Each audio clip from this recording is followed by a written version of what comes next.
வெற்றி கழக தலைவர் விஜயனுடைய 3வது மக்கள் சந்திப்பு நாள் அப்படின்றது தமிழ்நாட்டுக்கு ஒரு கருப்பு தினமா அமைஞ்சிருக்கு. 40 பேர் பரிதாபமா உயிரிழந்திருக்காங்க. தன்னுடைய பிஞ்சு குழந்தை உயிரற்று கிடப்பதை பார்த்து ஒரு மாற்றுத்திறனாளி தாய் பரிதவிக்கிறதையும், அதே போல தன் கணவன், மனைவி, மகன், மகள் அப்படின்னு தன்னுடைய உறவுகள் உயிரற்று கிடப்பதை பார்த்து உறவினர்கள் கதறி அழுவதையும் நம்மளால செய்திகள் வாயிலாக பார்க்க முடியுது. இதுக்கு யாரு காரணம்? இப்ப கரூர்ல இப்படி மரண ஓலம் நிறைஞ்சிருக்கிறதுக்கு யாரு காரணம்? யார் பொறுப்பேற்பாங்க? தமிழக வெற்றி கழகத்தினரும் எதிர்கட்சிகளும் இதுக்கு அரசுதான் காரணம் அப்படின்னு ஒரு குற்றச்சாட்டை முன்வைக்கிறாங்க. சில பேரு தமிழக வெற்றி கழகத்தினுடைய அலட்சியமே காரணம் அப்படின்னும் சொல்றாங்க. இந்த 40 பேர் உயிரிழந்ததுக்கு யார் பொறுப்பேற்பாங்க அப்படின்றது மிக முக்கியமாக பார்க்க வேண்டியதா ஒன்றா.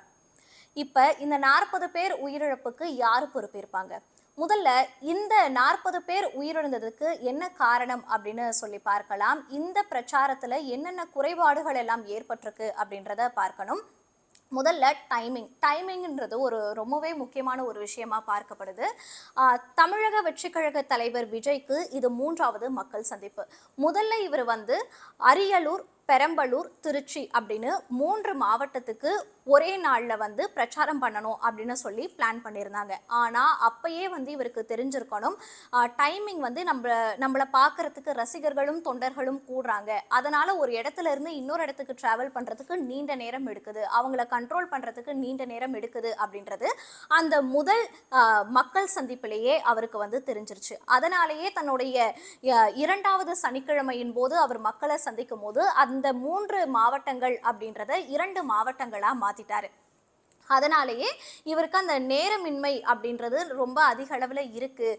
தொண்டர்கள் ரொம்பவே சூழ்ந்திருக்கிறதுனால நம்மளால டைமிங்க்கு ஒரு இடத்துல இருந்து ஒரு இடத்துக்கு ரீச் ஆக முடியல அப்படின்றது விஜய்க்கு ஒரு பரிச்சயமான ஒரு விஷயமாவே இருந்திருக்கணும். ஆனால் இந்த டைம் என்ன பண்ணியிருக்காங்க அப்படின்னு சொல்லி பார்த்தீங்கன்னா, காலையில நாமக்கல் அப்படின்றதும் 12 மணிக்கு கரூர்லையும் பரப்புரை மேற்கொள்ளணும் அப்படின்னு சொல்லிட்டு தமிழக வெற்றி கழகம் திட்டமிட்டு இருந்துச்சு. அதாவது காலையில 8:45 மணிக்கு நாமக்கல்ல தன்னுடைய பரப்புரையை அப்படின்னு சொல்லி திட்டமிட்டு இருந்தாங்க. ஆனா விஜய் சென்னையில இருந்து விமானத்துல புறப்பட்ட டைமிங் அப்படின்னு சொல்லி பார்த்தாலே 8:45 மணி தான். இவரு சென்னையில இருந்து கிளம்பும் போதே இவருடைய டைமிங் அப்படின்றது மிஸ் ஆயிடுச்சு. அதனாலேயே அங்க பாத்தீங்கன்னா 2:30 மணிக்கு தான் தன்னுடைய பரப்புரை பேச்சை அவரு ஸ்டார்ட் பண்றாரு. ஸோ இதுக்கே ரொம்ப நீண்ட நேரம் எடுத்துருச்சு அப்படின்னே சொல்லலாம். அதன் பிறகு அங்க தன்னுடைய உரையை முடிச்சுட்டு கரூர் புறப்படுறாரு. கரூருக்கு அவர் சேர்றதுக்கே மணி பாத்தீங்கன்னா 7:20 அப்படி ஆயிடுச்சு. ஆனா அவங்க பிளான் பண்ணது என்னன்னா, கரூர்ல மதியம் 12 மணிக்கு நம்ம பரப்புரையை தொடங்கணும் அப்படின்னு சொல்லியிருந்தாங்க. ஆனா நாமக்கல்லையே பரப்புரையை தொடங்க 2:30 மணி ஆயிடுச்சு. கரூர்ல பரப்புரையை தொடங்குறதுக்கு 7:30 மணி ஆயிடுச்சு. இதுல முக்கியமான காரணம் என்னன்னா, அவர் சென்னையில இருந்து புறப்பட்ட டைமிங் அப்படின்றதே ரொம்பவே டிலேவாகி புறப்பட்டார். இதனால எப்படி உயிரிழப்புகள் ஏற்படும் அப்படின்னு சொல்லி பாத்தீங்கன்னா, விஜய பாக்குறதுக்காக ரசிகர்களும் சரி தொண்டர்களும் சரி காலையில இருந்தே வெயிட் பண்ணிட்டு இருக்காங்க. அவரு பரப்புரை மேற்கொள்ற இடத்துல சில பேர் ராத்திரியே தங்களுக்கான இடத்தை ஒதுக்கி வச்சுக்கிட்டு தன்னுடைய இடத்தை அந்த ரோட்ல பிடிச்சு வைக்கிறதுமாவே இருந்துட்டு இருக்காங்க. அது மட்டும் இல்லாம நாமக்கல்ல வெயிலின் தாக்கமும் அதிகமா இருந்துச்சு, கரூர்லயும் வெயிலின் தாக்கம் அதிகமா இருந்துச்சு. விஜய்க்காக முன்கூட்டியே ரசிகர்களும் தொண்டர்களும் வந்திருந்ததுனால ஹீட் ஸ்ட்ரோக் அப்படின்றது ஏற்பட்டது ஒரு முக்கிய காரணியாக பார்க்கப்படுது. அது மட்டும் இல்லாம விஜய் கரூர்ல பேசிட்டு இருக்கும் போதே அங்க மக்கள் மயங்கி விழுந்ததை அவரும் பார்த்தாரு. ஆம்புலன்ஸ்ல அவங்கள கூட்டிட்டு போங்க, ஆம்புலன்ஸை கூப்பிடுங்க அப்படின்னு சொன்னாங்க. அதே போல விஜய் பேசிட்டு இருக்கும் போதே தாவேக்க கொடி பொருத்தப்பட்ட ஒரு ஆம்புலன்ஸ் வந்துச்சு. ஏன்னா தாவேக்க ஒரு எமர்ஜென்சி சுச்சுவேஷனுக்காக 2 ஆம்புலன்ஸ் அவங்களே தயார்படுத்தி வச்சிருந்தாங்க. அதுல ஒரு ஆம்புலன்ஸ் அங்க மயங்கி விழுந்தவங்களை கொண்டு சென்ற காட்சிகளை நம்ம செய்திகள் வாயிலாக பார்த்துட்டு இருந்தோம். அதன் பிறகு விஜய் தன்னுடைய பரப்புரையை முடிச்சுட்டு போன அடுத்த ஒரு 10 நிமிஷத்துக்குள்ள 5 பேர் மயங்கி விழுந்ததாகவும் நம்ம செய்திகள்ல பார்த்துட்டு இருந்தோம். ஸோ விஜயினுடைய டைமிங் அப்படின்றது மக்களுக்கு அந்த வெயிலின் தாக்கத்தினால மயங்கி விழக்கூடிய ஒரு சூழலை ஏற்படுத்திருச்சு அப்படின்றது இதுல முக்கியமான விஷயமாக பார்க்கப்படுது. இதுல இவ்வளவு கூட்டம் எப்படி சேர்ந்துச்சு அப்படின்னு பாத்தீங்கன்னா, விஜய் தனி விமானம் மூலம் தான் இங்க இருந்து திருச்சி புறப்படுறாரு. அதே போல திருச்சியில இருந்து தன்னுடைய பிரச்சார வாகன ஊர்தி மூலமா தான் அவர் அந்த இடத்துக்கும் சேர்றாரு. சோ அவருடைய வாகனத்தை ஃபாலோ பண்ணிட்டு வர்ற ரசிகர்களும் அந்த இடத்துல சேர்ந்ததுனால இன்னும் வந்து கூட்டம் அதிகரிச்சிடுச்சு அப்படின்னு சொல்லப்படுது. போலீஸ் தரப்புல இருந்து ஒரு விளக்கம் கொடுக்கப்பட்டிருக்கு. நாங்க கரூருக்குள்ள என்டர் ஆகும் போதே தெரிஞ்சிருச்சு, கூட்டம் வந்து கட்டுக்கடங்காத கூட்டம் வந்து இருக்கு அப்படின்னு எங்களுக்கு தெரிஞ்சிருச்சு. அதனால நாங்க பிரச்சார பாயிண்ட், அதாவது அந்த வேலுசாமிபுரத்துக்கும் சில அடி தூரத்திலேயே நம்ம வந்து இந்த உங்களுடைய உரையை வந்து நீங்க ஸ்டார்ட் பண்ணிடலாம் அப்படின்னு நாங்க சொன்னோம். ஆனா தாவேக்கவினர் வந்து மறுப்பு தெரிவிச்சிட்டாங்க, நிர்வாகிகள் வந்து மறுப்பு தெரிவிச்சிட்டாங்க. அந்த இடத்துல தான் போய் பேசணும் அப்படின்னு சொன்னதுனால அதிகமான மக்கள் சூழ்ந்திருக்கும் போது வண்டி அங்க போனதுனால இன்னும் கிரவுட் அதிகமாறதுக்கு ஒரு காரணமா அமைஞ்சிருச்சு அப்படின்னு போலீஸ் தரப்புல இருந்தும் ஒரு விளக்கம் கொடுக்கப்பட்டிருக்கு.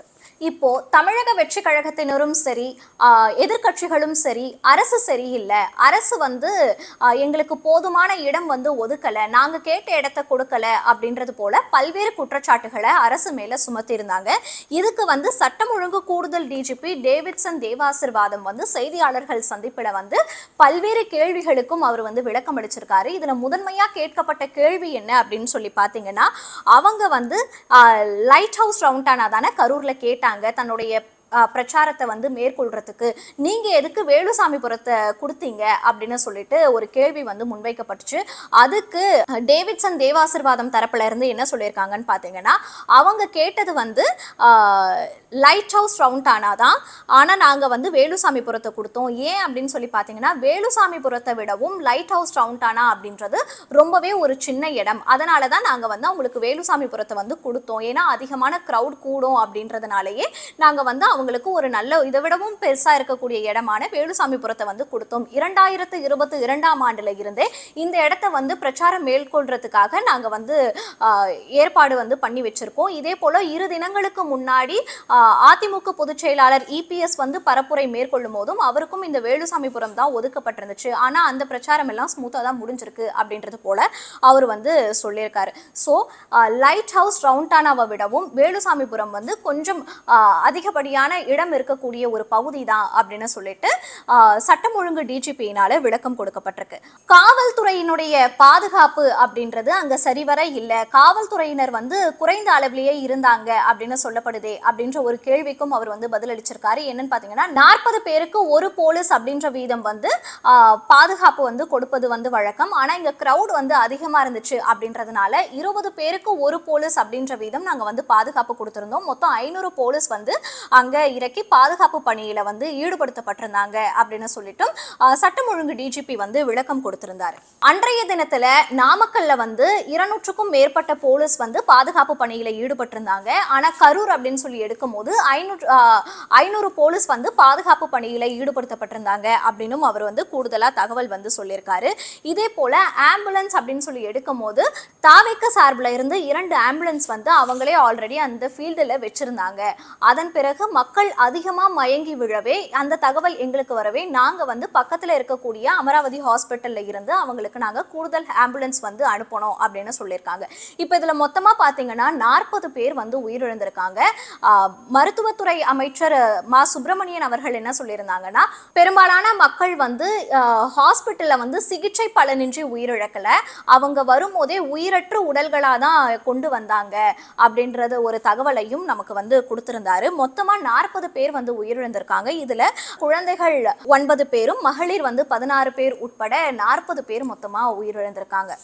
இந்த 40 பேரினுடைய உயிரிழப்பு அப்படின்றது தமிழகத்தையே ஒரு சோக கடல்ல ஆழ்த்திருக்கு அப்படின்னு தான் சொல்லணும். உடனே வந்து அமைச்சர்கள் வந்து கரூருக்கு போக ஆரம்பிச்சிட்டாங்க. அங்க இருந்த முன்னாள் அமைச்சர் செந்தில் பாலாஜியும் அங்க ஹாஸ்பிட்டல்ல போயிட்டு கள நிலவரத்தை ஆராய்ஞ்சு அங்க வந்து என்னென்ன ஏற்பாடுகள் எல்லாம் செய்யணுமோ அந்த ஏற்பாடுகள் எல்லாம் செஞ்சு கொடுத்துட்டு இருந்தாங்க. எம்பி ஜோதிமணியும் அங்க ஹாஸ்பிட்டலுக்கு போயிட்டு என்னென்ன ஏற்பாடுகள் எல்லாம் செய்யணுமோ அதெல்லாம் கவனிச்சுட்டு இருந்தாங்க. அதே போல சென்னையில இருந்தும் சரி பல்வேறு இடங்கள் இருந்த அமைச்சர்களும் அங்க போயிட்டாங்க. முதலமைச்சர் மு.க. ஸ்டாலின் அவர்களும் நள்ளிரவே அங்க போயிட்டாங்க. இப்ப தமிழக அரசு சார்பில் இருந்து உயிரிழந்தவர்களின் குடும்பத்துக்கு தலா 10 லட்சம் வழங்கணும் அப்படின்னு சொல்லிட்டு அறிவிக்கப்பட்டிருக்கு. அதே போல காயமடைந்தவர்களுக்கு 1 லட்சம் ரூபாய் வழங்கணும் அப்படின்னு சொல்லி நிவாரணம் அறிவிக்கப்பட்டிருக்கு. இப்போ மத்திய அரசு தரப்புல இருந்து என்ன சொல்லியிருக்காங்கன்னு பாத்தீங்கன்னா, உயிரிழந்தவங்க குடும்பத்துக்கு வந்து தலா 2 லட்சமும், இப்போ தாவேக தலைவர் விஜய் வந்து ஒரு 3 மணி நேரத்துக்கு பிறகு தன்னுடைய வருத்தத்தை வந்து தெரிவிச்சிருந்தாரு. அது மட்டும் இல்லாம அவர் வந்து நிவாரண நிவாரணமும் அறிவிச்சிருக்காரு. என்னன்னு சொல்லி பாத்தீங்கன்னா, உயிரிழந்தவங்களோட குடும்பத்துக்கு தலா 20 லட்சம் ரூபாய் வழங்கப்படும் அப்படின்னு சொல்லியிருக்காங்க. அதே போல காயமடைந்தவர்கள் குடும்பத்துக்கு தலா 2 லட்சம் ரூபாய் வழங்கப்படும் அப்படின்னு சொல்லியும் அறிவிச்சிருக்காங்க. இப்ப இந்த ஒரு அசம்பாவிதம், அதாவது இந்த 40 பேர் உயிரிழந்ததுக்கு உள்துறை அமைச்சகமும் சரி, ஆளுநர் ஆர்.என். ரவியும் சரி தமிழ்நாடு அரசு கிட்ட அறிக்கை சமர்ப்பிக்கணும் அப்படின்னு சொல்லி கேட்டிருக்காங்க. அது மட்டும் இல்லாம இப்ப தமிழ்நாடு என்னென்ன ஆக்ஷன் எடுத்திருக்கு அப்படின்னு சொல்லி பாத்தீங்கன்னா, ஒரு நபர் விசாரணை ஆணையமானது ஓய்வு பெற்ற நீதியரசர் அருணா ஜெகதீசன் தலைமையில இப்ப அமைக்கப்பட்டிருக்கு. ஒரு நபர் விசாரணை ஆணையமானது செயல்படவும் தொடங்கிடுச்சு தமிழ்நாட்டுல. தாவேக பிரச்சார கூட்டத்துல தான் இது போன்ற அசம்பாவிதம் நிகழ்ந்ததுனால அதுல 4 பேர் மீது வழக்கு பதிவு செய்யப்பட்டிருக்கு. யார் யாரு அப்படின்னு சொல்லி பாத்தீங்கன்னா, அந்த கட்சியினுடைய பொதுச் செயலாளர் ஆனந்த் மேலையும், இணை பொதுச் செயலாளர் சி.டி. நிர்மல்குமார் மேலையும், அதே போல கரூர் மாவட்ட செயலாளர் மதியழகன் உட்பட 4 பேர் மீது வழக்கு பதிவு செய்யப்பட்டிருக்கு. இதை அரசியல் ரீதியாக பார்க்க வேண்டாம், அரசியல் ரீதியா இதுல கருத்து சொல்றதுக்கும் இது நேரம் கிடையாது அப்படின்னு சொல்லிட்டு முதலமைச்சர் மு.க. ஸ்டாலின் அவர்களும் சொல்லியிருக்காங்க. விஜயனுடைய பிரச்சாரத்தை பார்க்க சென்ற மக்கள்ல 40 பேர் பரிதாபமா உயிரிழந்திருக்கிறது அப்படின்றது தமிழ்நாட்டுக்கு ஒரு கருப்பு தினமா அமைஞ்சிருக்கு. ரசிகர்களும் தொண்டர்களும் விதிக்கப்பட்ட நிபந்தனைகளை சரியாக பின்பற்றப்படவில்லை அப்படின்றதும் இதுல ஒரு முக்கியமான ஒரு விஷயமாக பார்க்கப்படுது. கை குழந்தைகள், பெண்கள் ரொம்ப நெருக்கமா இருக்கக்கூடிய இந்த பிரச்சாரத்துக்கு வர வேண்டாம் அப்படின்னு சொல்லிட்டு காவல்துறை தரப்புல இருந்தும் சரி, தாவேக சார்பில் இருந்தும் சரி கேட்டுக்கொள்ளப்பட்டது. ஆனா குழந்தைகளையும் வாண்டடா கூட்டிட்டு போனதுனால 9 குழந்தைகளோட உயிர் பரிதாபமா போயிருக்கு. அதாவது ஒரு பிரச்சாரத்திலையாக இருக்கட்டும், ஒரு மாநாட்டிலையாக இருக்கட்டும், தலைவருக்கும் அந்த கட்சியினுடைய மூத்த தலைவர்களுக்கும் நிர்வாகிகளுக்கும் என்னென்ன பாதுகாப்பு வழங்கப்படுதோ அதே போல அந்த கூட்டத்துல கலந்துக்கக்கூடிய பொதுமக்களுக்கும் உரிய பாதுகாப்பு வழங்கப்பட வேண்டும் அப்படின்றது இந்த ஒரு துயர சம்பவத்துல இருந்து எல்லா கட்சிகளும் புரிந்து கொள்ளக்கூடிய, கற்றுக்கொள்ளக்கூடிய ஒரு பாடமாகவே இது பார்க்கப்படுது.